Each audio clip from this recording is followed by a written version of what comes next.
Hey everybody, today's video is called What Does Remnant Mean? And today we step out of our skip through study in the Gospel according to Matthew. We are coming very close to the end with that study. We actually only have basically a week and a half left, 4 chapters. So we're going to take a break out of that just for today, and we'll be back in Matthew chapter 25 this upcoming week. But today we're going to look at our 23rd Topical Saturday of 2025. And this is most likely going to be our last one. I don't have any planned as of right now for next Saturday, which next Saturday is the end of 2025 for Saturdays in the year. So we're going to be looking today at a word called remnant. And I want to go to our main text here. We're going to be in the book of Isaiah today in chapter 10. And we're going to look at verse 20 and 21. It says, "And it shall come to pass in that day that the remnant of Israel, and such as have escaped of the house of Jacob, will never again depend on him who defeated them, but will depend on the Lord, the Holy One of Israel, in truth. The remnant will return, the remnant of Jacob, to the mighty God." So Isaiah chapter 10 is speaking of judgment against Syria, upon the Assyrians. And God says through his prophet Isaiah that his people will turn back to him as a result of tremendous display of his strength, his utter destruction of most of Assyria. And we see the word remnant used in many other places of the Bible. And Genesis chapter 6 shows Noah and his family is called a remnant that's saved out of the millions on the earth before the flood.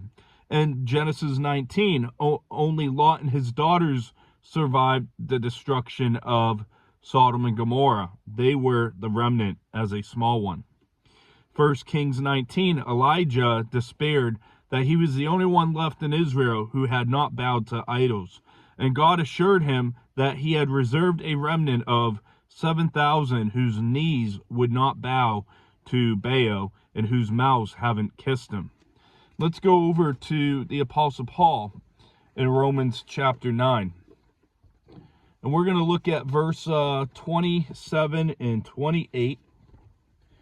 It says, "Isaiah also cries out concerning Israel, though the number of the children of Israel be as the sand of the sea, the remnant will be saved.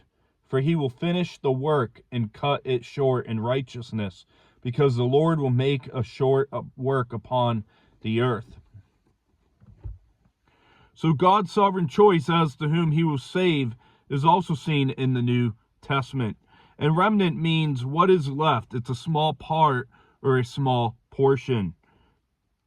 And the true church is chosen out of millions who have lived and died over the centuries.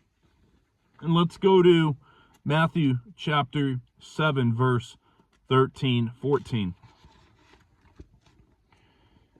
Says here, "Enter by the narrow gate, for wide is the gate and broad is the way that leads to destruction.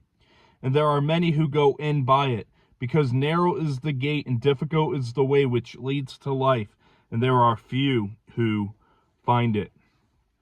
So you might be wondering, okay, so if the church is a remnant as well, thousands upon thousands, that's not really small. But when you think about the billions of people that have lived, it is a very small number overall.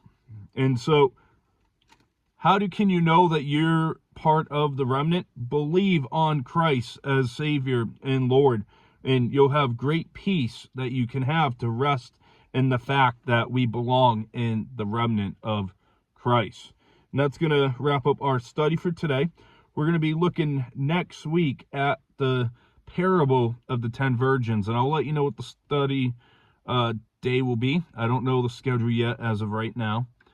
And I hope that if you're traveling this weekend or coming up early in this week, that you have safe time traveling to visit loved ones and to enjoy time with family and friends. And if you were wondering what's all that white in the background behind you, that is what we call snow, in case if you're watching and you don't get it. You're not really missing much. It's pretty cold here.